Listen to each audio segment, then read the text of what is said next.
اعوذ باللہ من الشیطان الرجیم پناہ مانگتا ہوں میں اللہ کی شیطان مردود سے۔ بسم اللہ الرحمن الرحیم شروع اللہ کا نام لے کر جو بڑا مہربان نہایت رحم والا ہے۔ اعوذ باللہ من الشیطان الرجیم بسم اللہ الرحمن الرحیم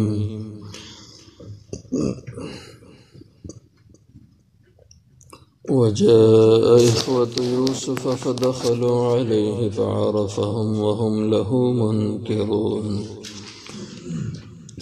ولما جهزهم بجهازهم قال ائتوني بأخ لكم من أبيكم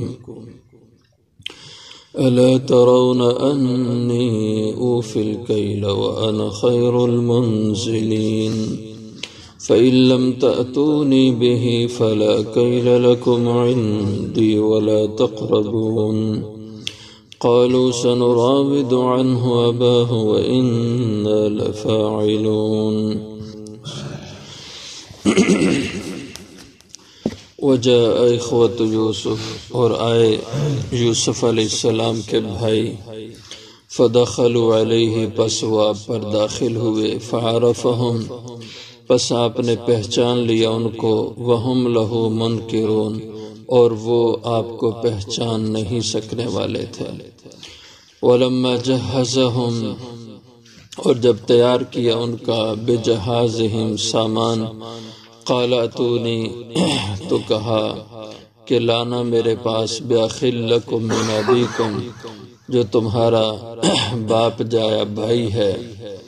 الا ترون کیا تم نہیں دیکھتے انی اوفی الکیلا بے شک میں پورا ماپ دیتا ہوں وانا خیر المنزلین اور میں بہترین مہمان نواز ہوں فإن لم تأتونی بہ پس اگر نہ تم لاؤ گے میرے پاس اس کو فلا کیل لکم عندی پس نہیں وزن ملے گا تمہیں میرے پاس سے ولا تقربون اور تم میرے قریب بھی نہ آنا قالوا سنراود عنہ اباہ کہنے لگے ہم ضرور بہلائیں گے اس کے بارے میں اس کے باپ کو وَإِنَّا لَفَاعِلُونَ اور بے شک ہم البتہ ایسا کرنے والے ہوں گے۔ تو جب قحط بڑھنے لگا تو سب اطراف سے لوگ مصر میں آ کر خزانے سے اناج کھانے کی چیزیں وصول کر رہے تھے۔ وہ حضرت یعقوب علیہ السلام کو بھی خبر پہنچی کہ مصر میں ایک بڑا نیک دل بادشاہ ہے جو لوگوں کو خوب اناج دے رہا ہے، تو اپنے بیٹوں سے کہا کہ بیٹا تمہارا خاندان بڑا ہے اور اسباب ختم ہو چکے ہیں، اس لیے تم بھی جاؤ اور جا کر اس بادشاہ مصر سے سامان کھانے کا لے آؤ۔ اور لکھا ہے کہ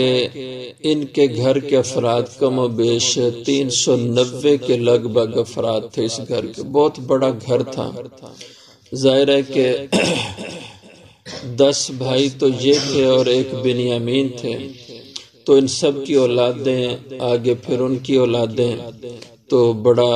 خاندان تھا، کم و بیش 390 کے لگ بھگ اس گھرانے اور خاندان کے لوگوں کی تعداد لکھی ہے، گویا کہ ایک پورا گاؤں کی آبادی تھی اس ایک گھر کی۔ اس لیے فرمایا جاؤ اور جا کر کے مصر سے کوئی اناج غلہ لے آؤ۔ تو اب بھائی تیاری کرنے لگے، اور کوئی زیادہ مالدار یہ گھرانہ نہیں تھا، دیہاتی علاقوں میں رہنے والے تھے۔ اس وقت اس علاقے کو کنعان اور شام بھی کہا جاتا تھا، اور جس جگہ حضرت یعقوب علیہ السلام آباد تھے آج کے جغرافیہ میں اس کا نام الخلیل یا القدس اس جگہ کا نام ہے۔ تو یہاں سے یہ لوگ جو کچھ ان کے پاس تھا، بعض نے کہا کہ ان کے علاقے میں جوتے اور کپڑے تیار ہوتے تھے، وہ انہوں نے سامان کی قیمت کے طور پر اپنے ساتھ رکھے، یا بعض کہتے ہیں درہم اور دینار تھے۔ تو اس طرح کی کوئی چیز تھی جس کو لے کر کے یہ چلے مصر سے اناج لینے کو، اور 10 بھائی تھے بڑے، اور 10 کے 10 ہی حضرت یعقوب علیہ السلام نے بھیجے، کیونکہ آپ کو معلومات ملی ہوں گی کہ وہ ایک آدمی کو 1 اونٹ کا وزن دیتے ہیں، اس سے زیادہ نہیں دیتے، تو اس لیے 10 کو بھیج دیا، بنیامین کو ساتھ نہیں بھیجا۔ وہی پہلے والا خطرہ اور آپ کو اندیشہ کہ جیسے یوسف کے ساتھ انہوں نے کیا تو کہیں ایسا نہ ہو کہ یہ بنیامین کے ساتھ بھی ایسا نہ کر دیں، اس لیے اس کو نہیں بھیجا، باقی 10 کو بھیج دیا۔ اب یہ لوگ مصر پہنچ گئے، لمبا سفر تھا، اور ان کے شہر سے آبادی سے مصر تک یہ کم و بیش 8 یا 10 دن کا پیدل سفر یہ تاریخ میں لکھا ہے۔ وجاء اخوۃ یوسف، آخر پہنچ آئے بھائی یوسف علیہ السلام کے بھی مصر میں، اخوہ اخن کی جمع ہے۔ فدخلوا علیہ، جو طریقہ کار آپ نے بنا رکھا تھا، لوگ آتے اور ان کو سامان دیا جاتا تھا، اور حضرت یوسف علیہ السلام کے ذہن میں وہ بات بیٹھی ہوئی تھی۔ جب آپ کو انہوں نے کنویں میں ڈالا تھا تو اللہ تعالیٰ نے جبریل امین کو بھیج کر کے آپ کو تسلی دی تھی، وَأَوْحَيْنَا إِلَيْهِ لَتُنَبِّئَنَّهُمْ بِأَمْرِهِمْ هَذَا وَهُمْ لَا يَشْعُرُونَ۔ سورت کے شروع میں یہ گزرا ہے کہ یوسف پریشان نہ ہو، ایک دن ضرور ایسا آئے گا جب تو ان کو خود اپنی زبان سے سارے اس واقعے کی خبر دے گا، اور ان کو نہیں سمجھ آ رہی ہوگی لیکن تو ان کو جانے گا اور تو ان کو بتلائے گا۔ اب یوسف علیہ السلام بھی انتظار میں تھے کہ یہ تو موقع ہے، اب وہ بھی ضرور آئیں گے، کیونکہ ہر طرف سے لوگ دور دراز کے علاقوں سے بھی آ رہے تھے اناج اور غلہ لینے کو، اور یقیناً آپ نے یہ بھی معلومات لی ہوں گی کہ شام کے علاقوں کی کیا صورتحال ہے، وہاں لوگوں کے گزران کا کیسا سلسلہ چل رہا ہے، تو آپ کو یہ بھی معلوم ہوا ہوگا کہ وہاں بھی بڑی تنگی ہے، قحط ہے، تو آپ کو شدت سے اس کا انتظار ہوگا کہ وہ بھی آنے والے ہوں گے۔ اس لیے آپ نے کوئی ایسا نظم مقرر کیا ہوا تھا، اپنے کارندوں سے دفتری عملے سے کہا تھا کہ جو دور سے دوسرے علاقوں سے لوگ آئیں ان کو ایسے ہی غلہ نہیں دینا، میرے ساتھ ان کا تعارف کروانا، مجھے ان کا پورا ڈیٹا بتلا کے پھر ان کو سامان دینا۔ تو انہوں نے جب یہاں پہنچے، دفتری عملے نے کاغذی کاروائی کی، کہاں سے تم آئے ہو، تمہارے باپ کا نام کیا ہے، کتنے بھائی ہو، گھر کے کتنے افراد ہو، سارا کچھ ڈیٹا ان کا معلوم کیا۔ یا یہ ہے کہ براہ راست حضرت یوسف علیہ السلام جس جگہ بیٹھے ہوتے تھے، آپ کا جو دفتر تھا، آپ نے دور سے جب ان کو آتا ہوا دیکھا تو آپ پہچان گئے کہ یہ تو وہی میرے بھائی ہیں، یا وہ عملے نے جو ڈیٹا جمع کیا ان سے معلوم کیا، انہوں نے لا کر رجسٹر آپ کے سامنے رکھا کہ یہ قافلہ شام سے آیا ہے اور ان کی یہ تعریف ہے۔ تو آپ کو کھٹک گئی کہ یہ تو وہی ہو سکتے ہیں، تو بلایا ان کو اور بلا کے پوچھا کہ تم کون ہو، کہاں سے آئے ہو؟ انہوں نے بتلایا کہ ہم شام سے آئے ہیں، تو سامان لینے آئے ہیں۔ آپ نے فرمایا کہ ہمیں کیا پتا تم سامان لینے آئے ہو یا ہماری جاسوسی کرنے آئے ہو، اتنی دور سے جو تم آئے ہو، تمہارے علاقے میں تو سامان نہیں ملتا۔ تو بہرحال ایسی باتیں آپ نے کی۔ انہوں نے کہا نہیں خدا کی پناہ، ہمیں کیا ضرورت ہے، ہم تمہاری جاسوسی کرنے آئے، ہم تو ایک نیک باپ کی اولاد ہیں۔ انہوں نے کہا کہ باپ تمہارے کون ہیں؟ تو انہوں نے بتلایا کہ ہمارے باپ اللہ کے پیغمبر ہیں، یعقوب علیہ السلام ان کا نام ہے، اور یہ ابراہیم علیہ السلام کے پوتے ہیں۔ تو آپ نے ان سے پوچھا کتنے تم بھائی ہو؟ تو انہوں نے کہا کہ ہم 12 بھائی تھے،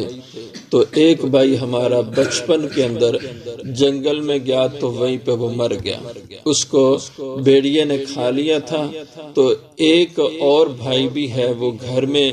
باپ نے اس کو رکھ لیا کیونکہ باپ اس سے بہت محبت کرتے ہیں۔ تو اس ایک بھائی کے ضائع ہونے کے بعد سے باپ کے دل کا سہارا وہی چھوٹا بھائی ہے۔ ہم 10 بڑے تھے، وہ آپ کے پاس سامان لینے کے لیے آ گئے، تو فعرفہم، پس آپ نے ان کو پہچان لیا، وہم لہو منکرون، اور وہ آپ کو اجنبی سمجھ رہے تھے، وہ آپ کو پہچان نہیں سکے۔ تو آپ کے پہچاننے کی تو یہی صورت تھی کہ ان کا ڈیٹا معلوم کیا، معلومات ان کی لی، یا آپ نے ان کو دیکھتے پہچان لیا، اس لیے کہ آپ نے بچپن میں جب ان کو دیکھا تو تب بھی وہ جوان تھے، لیکن انہوں نے جب آپ کو دیکھا ہوا تھا تو آپ اس وقت بچے تھے، اور بچے کی حیت اور شکل بڑا ہو کر کے بدل جاتی ہے، اور کم و بیش اس وقت یوسف علیہ السلام کی عمر 40 سال کے لگ بھگ تھی۔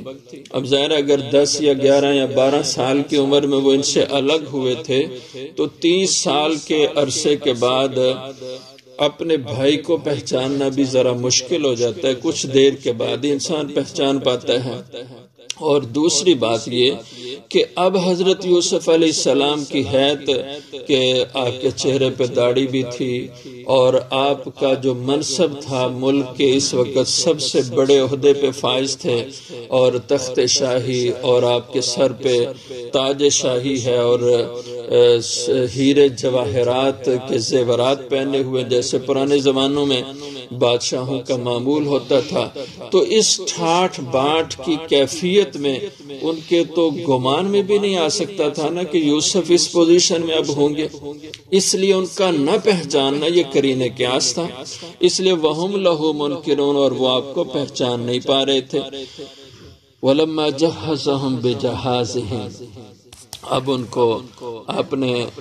خوب ان کا اکرام کیا، ان کو کھلایا پلایا، اور ان کو اپنے کرندوں سے کہا کہ ان کو شاہی مہمان خانے میں ٹھہراؤ، اور ان کو کہو کہ آرام کرو، یہ دور سے سفر کر کے آئے ہیں۔ تو اس سے اندازہ لگتا ہے کہ ایک آدھ دن حضرت یوسف علیہ السلام نے ان کو اپنے پاس ٹھہرایا تھا، ان کی مہمان نوازی خوب کی تھی۔ جو یہاں پہ انداز کلام ہے وہ یہ اس سے محسوس ہوتا ہے کہ کچھ دیر دن رات رکھ کے آپ نے ان کی مہمان نوازی خوب کی، اور اس کے بعد وہ جب واپس جانے لگے تو ان کا سامان تیار کیا،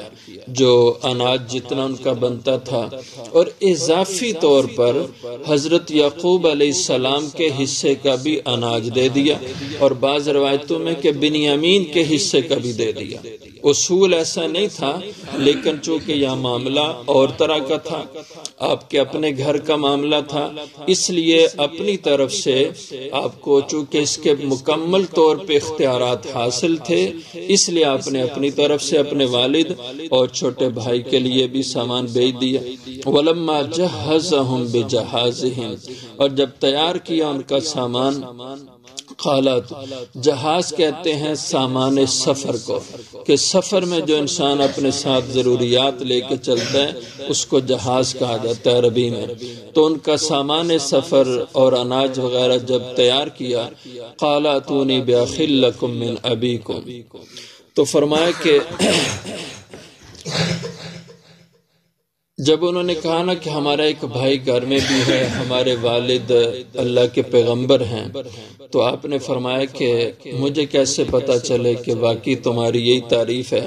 یا تم ایسے جھوٹ کہہ رہے ہو، اور یہ کہ تم کوئی خطرناک لوگ نہ ہو۔ انہوں نے کہا نہیں۔ آپ نے کہا کوئی شہادتی؟ انہوں نے کہا حضرت ہمارا شہادتی کون یہاں پہ پردیس میں ہوگا، ہم تو کتنی دور سے آئے، ہماری تو یہاں کوئی جان پہچان ہی نہیں ہے۔ تو آپ نے فرمایا کہ ٹھیک ہے تم جاؤ، اور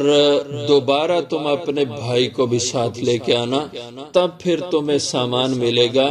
اگر اس کو ساتھ نہیں لاؤ گے تو پھر تمہیں بھی سامان نہیں ملے گا۔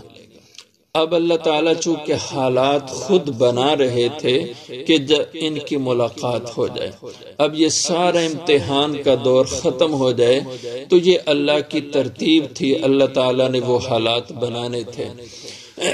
اس لیے فرمایا کہ قال اتونی بأخ لکم من ابیکم، فرمایا کہ لانا میرے پاس اپنے اس بھائی کو یعنی بنیامین کو بھی، لکم من ابیکم جو تمہارا باپ جایا بھائی ہے۔ الا ترون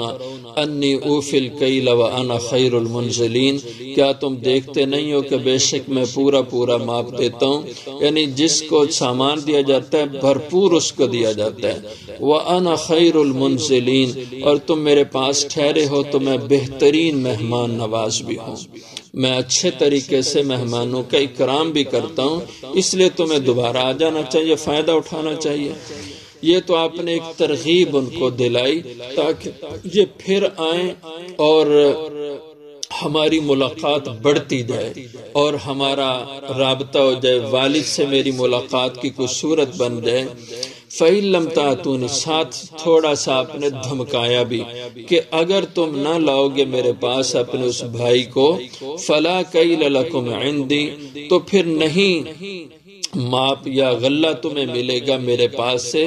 وَلَا تَقْرَبُونَ، اور سوچنا بھی نہ پھر یہاں آنے کا، میرے قریب بھی نہ آنا اگر دوسرے بھائی کو ساتھ نہ لاؤ گے۔ تو اب آپ کے دل میں شوق زیادہ بڑھا اپنے بھائی بنیامین سے ملنے کو اور والد سے ملاقات کی صورت کو بھی، کیونکہ یہ تو آپ کو یقین تھا کہ اب ضرور میری والد سے، بھائی سے اور سب سے ملاقات ہونی ہے، کیونکہ خواب آپ کے ذہن میں تھا کہ رأیت 11 کوكبا والشمس والقمر رأیتهم لی ساجدین، کہ 11 ستارے اور سورج چاند مجھے سجدہ کر رہے ہیں۔ اب اس کی تعبیر آپ کے ذہن میں تھی کہ ایک دن ضرور آئے گا کہ یہ سارے بھائی میرے سامنے آئیں گے اور میرے والد یہ سب میں ان سے ملوں گا۔ اب اس تعبیر کی انتظار تھی، لیکن یہ ایک انسان کی فطرت ہے کہ انسان کہتا ہے جو ہفتے بعد کام ہونا ہے وہ آج ہی ہو جائے، اور پھر اولاد اور باپ کا جو رشتہ ہے اس کی پھر لمبا زمانہ جو جدائی ہے 30-35 سال کی، یہ کوئی تھوڑی جدائی نہیں ہے، یہ معمولی کوئی وقت نہیں ہے۔ اس لیے اب آپ کے دل کی بے چینی بڑھ رہی تھی کہ جلد از جلد ملاقات کی صورت بنے۔ بعض نے تو یہ بھی لکھا ہے کہ حضرت یوسف علیہ السلام نے ان سے کہا تھا کہ مجھے اب تب یقین آئے گا جب تم کوئی مجھے گارنٹی دو کہ تم واقعی یعقوب علیہ السلام کے بیٹے ہو اور تم واپس آؤ گے، گارنٹی دو۔ تو انہوں نے کہا کہ ہم تو گارنٹی نہیں دے سکتے۔ آپ نے فرمایا گارنٹی پھر یہ ہے اپنے میں سے ایک بھائی کو میرے پاس چھوڑ جاؤ اور جب واپس آؤ گے تو پھر اس کو ساتھ لے لینا۔ تو قرعہ اندازی ڈالی گئی تو قرعے میں نام نکلا شمعون کا، اور یہ شمعون آپ کے وہی بھائی ہیں، یا یہودا کا نام نکلا جو آپ کے بارے میں دلی طور پر نرمی رکھتے تھے، جنہوں نے آپ کو قتل ہونے سے بچایا تھا اور نرمی کا رویہ تھا اس بھائی کا، تو اس کے نام پہ قرعہ نکلا۔ تو چنانچہ آپ نے اس کو اپنے پاس رکھ لیا اور کہا کہ جاؤ اور جا کر کے اپنے اس بھائی کو بھی لے آؤ اور دوبارہ آ کے تم سامان لے جاؤ۔ قالوا سنراود عنہ اباہ، تو انہوں نے کہا کہ ہم ضرور بہلائیں گے، پھسلائیں گے اس بھائی کے بارے میں بھی جو گھر میں ہے، اباہ اپنے والد کو، وَإِنَّا لَفَاعِلُونَ، اور ہمیں امید ہے کہ بے شک ہم البتہ ایسا کر گزرنے والے ہوں گے۔ وقال لفتیانہ جعلوا بضاعتهم، حضرت یوسف علیہ السلام نے ان کی دوبارہ واپسی کے لیے ایک اور انتظام کیا۔ ایک تو یہ ہے کہ گارنٹی کے طور پر ایک بھائی رکھ لیا، لیکن پھر بھی بے چینی کے پتہ نہیں یہ دوبارہ آئیں گے کہ نہیں، ڈر نہ جائے۔ ایک تو ان کو شوق دلایا، دیکھو میں بہت اچھی تمہاری مہمان نوازی کرنے والا ہوں، تاکہ وہ امید رکھ کے واپس آئیں۔ دوسرا انتظام یہ کیا کہ سامان تیار کرنے والے اپنے لوگوں سے کہا کہ جو ان سے قیمت ہم نے وصول کی ہے، پہلے قیمت پوری وصول کر لی ان کے اناج غلے کی، فرمایا اب اس کو تھیلی میں بند کر کے ان کے سامان کے اندر چھپا کے رکھ دو۔ یہ جب گھر جائیں گے تو یہ کھولیں گے اپنا سامان اور یہ قیمت دیکھیں گے اسی طرح، تو یہ واپس پھر زیادہ امکان ہے ان کے آنے کا، اس لیے کہ ان کے والد یہ سمجھیں گے کہ شاید ان لوگوں نے بھول کے قیمت اسی میں رہنے دی، یعنی ان کے ہاتھ سے یہ چیز